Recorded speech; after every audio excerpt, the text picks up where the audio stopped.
Hello student, मैं Shiv Kumar Yadav Shiv DP learning पर आपका एक बार फिर से स्वागत करता हूं। करनी की फर्स्ट पार्ट में हमने आपको करनी की परिभाषा, करनी के प्रकार और करणियों के कुछ विभिन्न रूपों को समझाया। मुझे उम्मीद है आप सभी लोगों ने उसे देखकर अच्छे से समझ लिया होगा। आज करनी के इस पार्ट नंबर 2 में हम करणियों का जोड़, घटाव, गुणनफल तथा भाजन, करणियों के समान घात बनाने का नियम, करनी का परमेयीकरण और ऐसे ही एक दो हेडिंग को और समझिए। इसके पश्चात पार्ट नंबर 3 में हम आपको करनी पार्ट से आने वाले सबसे पहले सरल क्वेश्चन को लगवाना स्टार्ट करेंगे। उसके बाद हर वो प्रॉब्लम देखेंगे जो एक कंपटीशन के एग्जाम में बच्चों को मुश्किल में डालता है। अगर मेरा पूरा विश्वास है कि अगर आप पूरा करनी का चैप्टर सही से पढ़ेंगे तो करनी के क्वेश्चन बनाने में आपको कोई दिक्कत नहीं। चलिए, लिखा है करणियों का जोड़, घटाव, गुणनफल तथा भाजन। मतलब करनी का जोड़ना, घटाना, गुणा करना और भाजन किस तरह से किया जाता है, उसके नियम क्या हैं, यह पहले हम समझें। तो देखिए, यहां पर हमने पहले से ही कुछ लिखा है। समान घात की करणियों में जोड़, घटाव, गुणन तथा भाजन हो सकता है। ये जो पहली लाइन लिखी गई है इसका मतलब समझे। क्या लिखा गया है? समान घात की करणियों में जोड़, घटाव, गुणन तथा भाजन हो सकता है।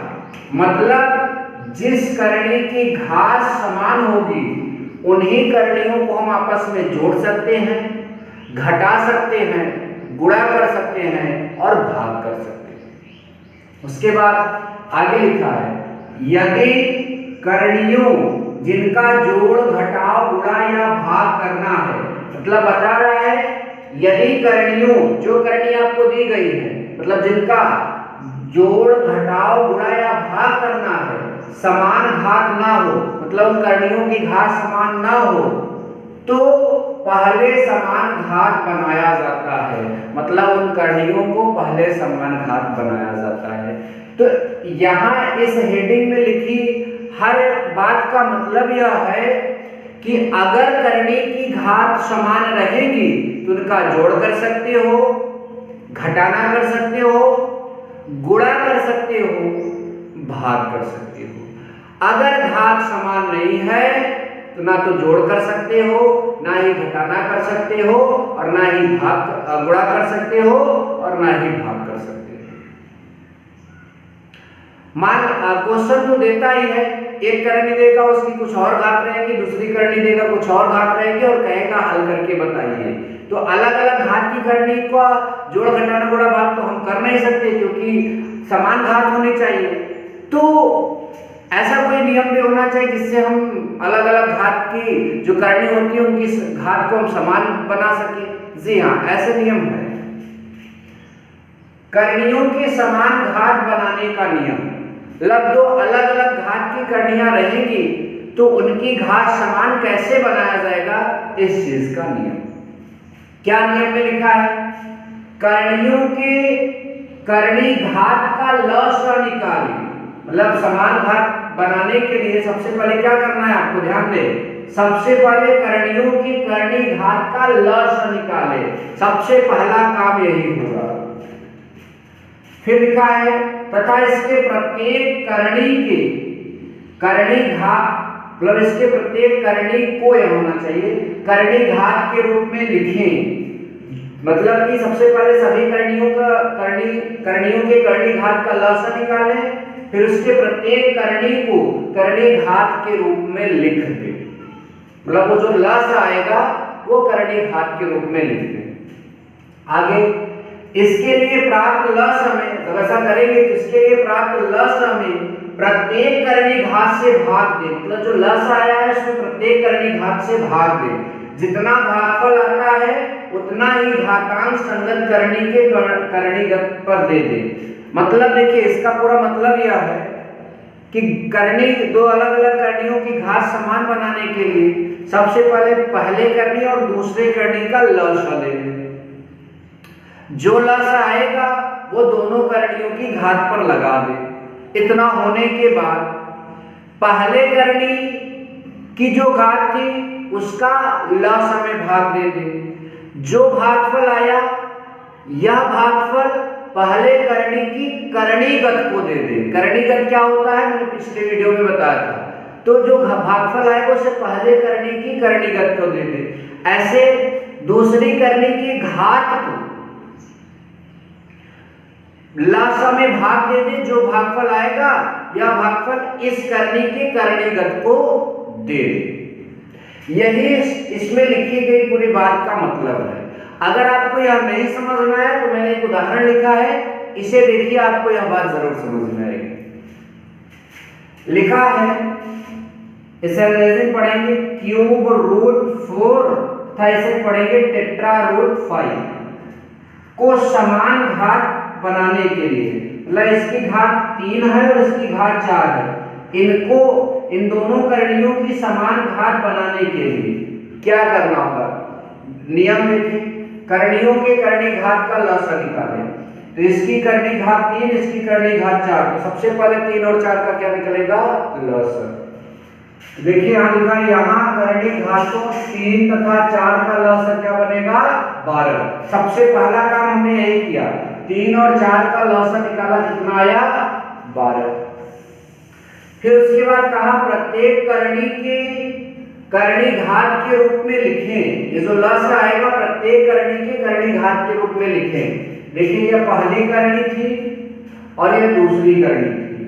तो लसा जो 12 आया है वो प्रत्येक करणी के करणी घात के रूप में हो जाएगा। इस करणी घात के रूप में यह लसा लिख दिया जाएगा और इस करणी के करणी घात के रूप में भी यह लसा लिख दिया जाएगा। यही क्या है, पहले लसा निकाला और फिर वो लसा आया प्रत्येक करणी की करणी घात के रूप में लिखते। दूसरा स्टेप ये होगा, ध्यान दें। तीसरा स्टेप क्या कर रहा है? इसके लिए प्राप्त लसा में प्रत्येक, मतलब इतना करने के बाद इसके लिए प्राप्त लसा में प्रत्येक करणी घात से भाग दे। मतलब ये जो करणी घात है उसको लसा में भाग दे। तो 12 में 3 का भाग देंगे, कितना आ जाएगा? 4। भाग दे, जितना भागफल आता है उतना ही घातांक संगत करणी की करणीगत पर दे दे। तो इसके घात से हमने उसमें भाग दिया, जितना भागफल आता है उतना यह भागफल संगत करणी, मतलब जिस करणी की घात से भाग देते इतना भागफल इस करणी के करणीगत, करणीगत ये होता है इसी पर घात दे दे। तो इस करणी के करणीगत पर हमने कितना दे दिया? ये जो भागफल आया। ऐसे दूसरे का घात कितना था? 3। फिर हमने उसमें भाग दिया, सॉरी यहाँ पर 4 होना चाहिए। देखिए यहाँ 4, तो 4 का 12 जब हम इसमें पढ़ेंगे कितनी बार जाएगा? 3। ये जो भागफल आया इसकी करणीगत पर दे दे। तो इस तरह से हमने यहाँ पर दिया। उसके बाद इसको और इसको देखिए, यहाँ भी 12 लिखा है, यहाँ भी 12 लिखा, मतलब इनकी करणी घात क्या हो गई? समान हो गई। और जिनकी करणी घात समान हो जाती है वो समान करणी कहे जाते हैं। तो यहाँ पर हमने समान घात करणी, मतलब कि करणी का घात समान बनाना हमने यहाँ पर इस प्रकार से सीख लिया। ठीक है, अगर आपको यह बातें नहीं समझ में आई तो आप फिर से यहाँ से रोक दे वीडियो, थोड़ा पीछे जाएं, जहाँ से मैंने इस बात को समझाना स्टार्ट किया वहां से यहाँ तक फिर से देख लें, जरूर समझ में आएगा। फिर भी दिक्कत हो रही है एक बार और बैक करके चले जाइए और यहाँ तक आइए, और तीसरी बात में डेफिनेटली आपको यह जरूर समझ में आ जाएगा। अगर मैं फिर से अब समझाऊंगा तो टाइम ज्यादा होगा, इसलिए मैं आगे वाले हेडिंग पर चलता हूँ। करणी का परमीकरण यह क्या चीज है? लिखा है जब दो करणियों का गुणनफल एक परिमेय संख्या हो, मतलब दो करणी है उनका गुणा कर दे एक परिमेय संख्या है। हमने पहले क्लास में बताया था कि करणी सदैव एक अपरिमेय होता है और दो करणी का गुणा कर दे तो वहां से करणी अगर हट चुकी है तो परिमेय बन जाएगा। तो यही चीज हम बोल रहा है कि जब दो करणियों का गुणनफल एक परिमेय संख्या हो, जब दो करणियों का गुणनफल एक परिमेय संख्या हो तो उनमें से प्रत्येक को एक दूसरे का परिमेयकारी गुणक कहते हैं।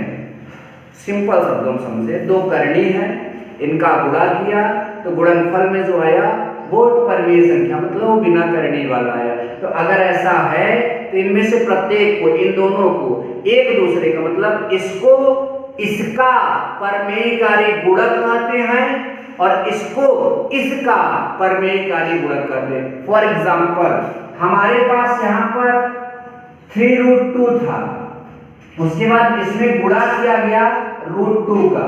देखिए जब √2 का गुणा √2 में होगा तो इसका रूट गायब हो जाएगा और यहाँ 2 आएगा और 2 का गुणा 3 में करेंगे 6, और 6 क्या है एक परिमेय संख्या क्योंकि इसमें करनी नहीं लगी है। तो अब सवाल ये उठता है कि इस 3√2 को परिमेय संख्या किसने बनाया? इसने बनाया। तो जब इसने बनाया तो इसका गुणा, देखिए इसको परिमेय संख्या किसने बनाया? इसने बनाया। तो इसका यह जो है परिमेयकारी गुणक है, मैंने यहाँ लिखा है कि 3√2 का परिमेयकारी गुणक कितना है? √2 है। उल्टा अगर देखा जाए तो √2 का परिमेयकारी गुणक कौन है? 3√2 है। मतलब अगर दो करणियों का गुणा करके उत्तर परिमेय संख्या प्राप्त कर लिए हो तो उनको एक दूसरे का परिमेयकारी गुणक कहते हैं। मतलब इसका परिमेयकारी गुणक वो और इसका परिमेयकारी गुणक ये है। जैसे मैंने यहाँ लिखा 3√2 का परिमेयकारी गुणक 2 है, तो अगर इसका पूछेंगे तो यह चीज आ जाएगा। ठीक है, तो यह बात ध्यान दें और आप समझें इन सभी बातों। प्रॉब्लम हो रही है तो बैठ करके समझते जाइए। हेडिंग्स अगर आप समझ लेंगे क्वेश्चन इतना ज़्यादा आसान होगा कि जिसकी कल्पना आपने कभी किया ही नहीं होगा। लेट्स हैव 30 सेकंड ब्रेक, उसके बाद हम कुछ और चर्चा करते हैं।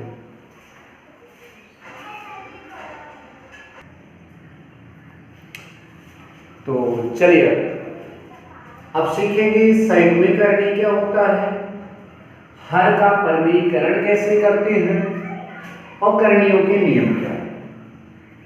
यह चीज सीखने के बाद वीडियो नंबर 3 अर्थात पार्ट नंबर 3 में हम क्वेश्चन लेकर हाजिर होंगे। चलिए समझते हैं संयुग्मीकरण क्या होता है। यदि दो द्विपद करणियां, मतलब ऐसी करणी जो दो पद में हो, जैसे √a और +√b, तो यहां ये एक पद है और ये एक पद है। यदि दो द्विपद करणियां, यह एक द्विपद करणी है तो कितनी द्विपद करणियां कर रहा है? 2, और यह भी एक द्विपद करणी है। अब करना क्या है ध्यान दीजिए, यदि दो द्विपद करणियां ये तथा ये हो तो, मतलब एक √a+√b तथा दूसरा √a-√b हो तो ये एक दूसरे की संयुग्मीकरणी कहलाती है। मतलब इसकी संयुग्मीकरणी यह और इसकी संयुग्मीकरणी यह होता है। एक दूसरे की संयुग्मीकरणी कहलाने का मतलब यही होता है कि इसकी संयुग्मीकरणी यह और इसकी संयुग्मीकरणी यह होता है। आगे क्या लिखा है?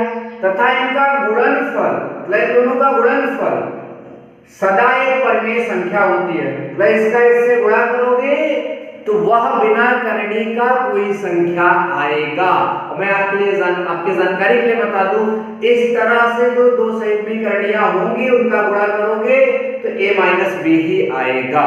मतलब यहाँ भी a है, यहाँ भी a है पहले पद में, यहाँ भी और यहाँ भी दूसरे पद में, इसमें प्लस और उसमें माइनस रहेगा तो ये दोनों एक दूसरे की संयुग्मीकरणियां कहलाएंगी।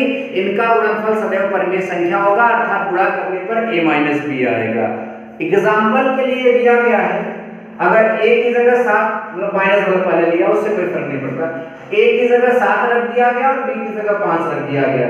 तो √7 माइनस √5 का समीकरण क्या है आपको पता है कि यहां से चिन्ह बदल दीजिए तो √7 प्लस √5 हो जाएगा। तो √7 माइनस √5 का समीकरण √7 प्लस √5 होगा। और आगे जो बात लिखी गई इनका गुणनफल सदैव परिमेय संख्या होती है। अगर इन दोनों का गुणा करोगे जैसे यहाँ a माइनस b आता था ऐसे यहाँ 7 माइनस 5 आएगा। एक और देख लेते हैं, जैसे √5 प्लस √3 होगा तो इसकी समीकरणी क्या होगी, इसकी समीकरणी होगी √5 चिन्ह बदल देंगे माइनस √3। तो √5 प्लस √3 की समीकरणी √5 माइनस √3 होगा। एक और एग्जांपल देख लेंगे, √11 प्लस √7 तो इसकी समीकरणी क्या होगी, इसकी समीकरणी होगी √11 माइनस √7 और इनका गुणा करेंगे तो 11 माइनस 7 आएगा। हमेशा माइनस में आएगा गुणा करने के बाद, ठीक है, पहला पद माइनस दूसरा पद, यही इसका गुणा होगा। तो आई होप कि आपको समीकरणी का भी कॉन्सेप्ट अच्छे से समझ में आ गया है।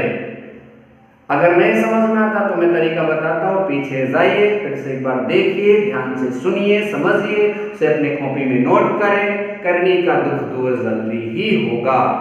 तो चलिए आगे समझते हैं। आगे लिखा है हर का परमेयीकरण।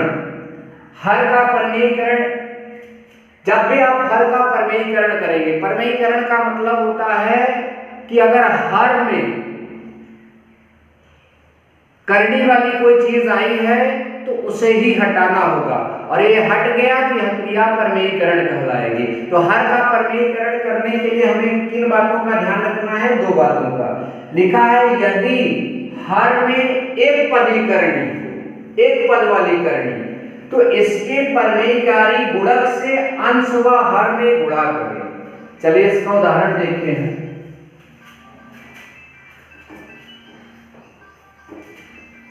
तो इसका उदाहरण हम आपको देकर समझाते हैं। जो हर का परमेयीकरण करना है इसमें यह क्या बोल रहा है, यदि हर में एक पदी करनी हो तो इसके परमेयीकारी गुणक से अंश तथा हर में गुणा करें। जैसे लिखा हो 5/√3, तो 5/√3 तो लिखा है यदि हर में एक पदी करनी हो तो इसके हर में ये जो करनी है इसमें कई पद है, एक पदी करनी हो तो इसके परमेयीकारी गुणक, इसका परमेयीकारी गुणक मतलब इसमें किस चीज का गुणा कर दे कि इसकी करनी हट जाए, तो खुद इसी का गुणा करें, मतलब √3 का। इसका परमेयीकारी गुणक क्या होगा, √3, तो इसी √3 का अंश और हर में गुणा करें, एक पदी करनी के केस में। अगर मान लीजिए लिखा है 5/√2 तो इसके हर का परमेयीकारी गुणक क्या होगा, √2 ही होगा, तो उसका अंश और हर में गुणा करें। अगर लिखा है 11/√7 तो यहां भी एक पदी करनी है हर में, तो इसी का इसका परमेयीकारी गुणक क्या होगा, √7, तो उसी √7 का ऊपर नीचे आप गुणा कर दीजिए, मतलब अंश और हर में, तो इसका परमेयीकरण हो जाएगा। चलिए पहला बात आपको समझ में आया।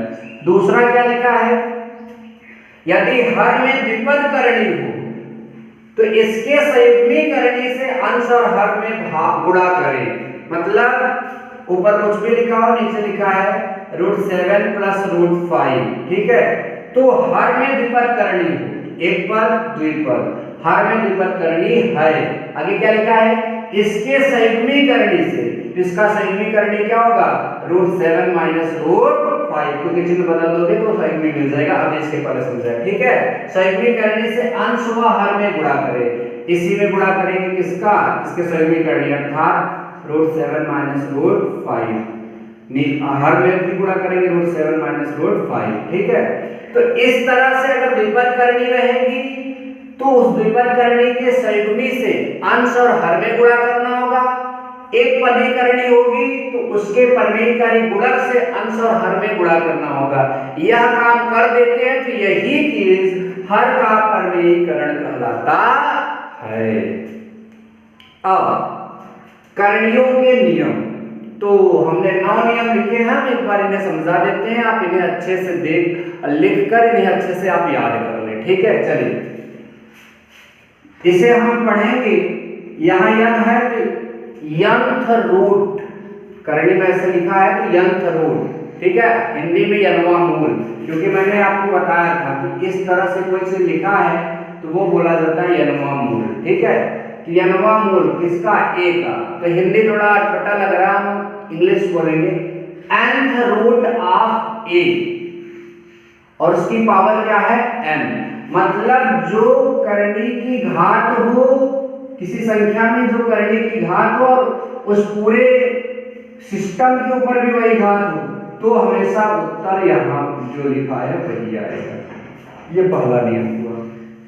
दूसरा देखिए, एक प्रकार से इंटू का चिन्ह गुणा का, ये करनी है और ये करनी है, इसमें भी वही घात, इसमें भी वही घात, तो घात समान है। अभी हमने बताया था कि घात समान रहेगा तो गुणा आराम से हो जाएगा। तो एक बार करनी लिख लीजिए और एक का गुणा बी में कर लीजिए, सिर्फ एक बार करनी लिखिए, एक का गुणा बी में कर लीजिए, दैट्स ऑल। उसके बाद इसमें क्या किया गया है? अंश बटा हर के ऊपर कोई घात लगाई गई है, तो यह घात इसके ऊपर ही मानी जाती है, इसके भी ऊपर, तो वही से लिखा गया, इसको लिखा गया, इसके ऊपर घात लगा दिया गया, इसको लिखा गया और इसके ऊपर यही घात लगा दिया गया। अब इस चीज को इस पहले सूत्र से कंपेयर करें, जो यहाँ रहेगा और यही ऊपर रहेगा तो इसका उत्तर यहाँ वाला आएगा, यहाँ जो है वही ऊपर है तो इसका उत्तर ये आया, सॉरी यहाँ भी होगा, यहाँ जो है वही यहाँ है तो इसका उत्तर भी क्या आएगा? बी आएगा। फिर तो समझ में आ रहा होगा आपको। इस तरह से कुछ लिखा हो, ऊपर भी करने की घात समान, नीचे भी करने की घात समान, तो एक बार करने लिखकर a बटा b लिख दीजिए, यह आपका चौथा नियम है। पांचवा नियम, किसी करनी में एक और प्रकार की करनी हो और उसके अंदर कोई संख्या हो, यहाँ करनी की जो घात हो और यहाँ जो करनी की घात हो, इसी का गुणा, मतलब यमयन जो गुणा है वही पूरी घात के रूप में लगा दिया जाएगा, तो उत्तर जो है क्या आएगा? फाइनली तो ए ही आएगा, जो यहाँ इन दोनों में है वही ऊपर रहे, तो इन दोनों का गुणा से ये कट जाएगा और उत्तर ए ही आएगा। आप कहेंगे ये कहाँ से आया, तो मैं इसे समझा देता हूँ, इसके बराबर या भी होता है, वो तो डेफिनेटली होता है, ये कैसे आएगा जरा आप देखें।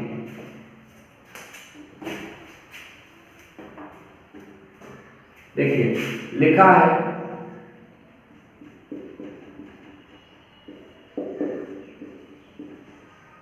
तो मैं इसको पहले लिख रहा हूं। हमने पिछले चैप्टर में बताया था, जो घात एवं घातांक का चैप्टर था, यहां जो संख्या है उसे एज वेल एज आप लिख लीजिए, ठीक है। हमने इस संख्या को ऐसे लिख दिया, और यह संख्या जिस करनी में है उस करनी को अगर हटाएंगे, जैसे यहाँ यम है, इसको हटाएंगे तो 1/m इसकी घात लग जाएगी, हमने लगाया इसकी घात 1/m, और पूरे के ऊपर घात कितना है? यम।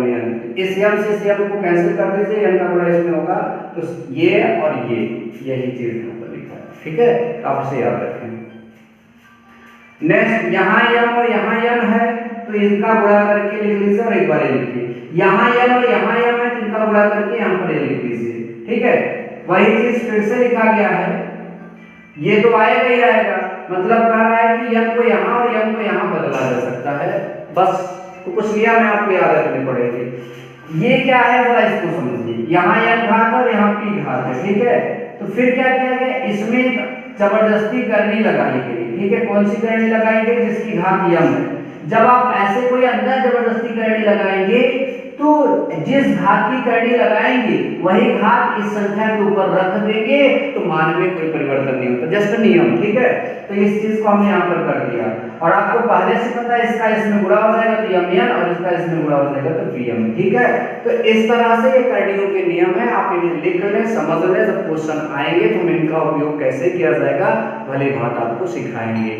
और एक बात मैं आपसे अंत में जरूर कहूंगा कि इस वीडियो को उन बच्चों तक भी पहुंचाएं जिनका गणित काफी कमजोर है, और उन्हें यह कहें कि अगर आप यह पूरा सही से देखेंगे, पूरी जितनी भी वीडियो अपलोड की जा रही है, तो उनके मैथमेटिक्स में सुधार जरूर होगा। Thank you so much.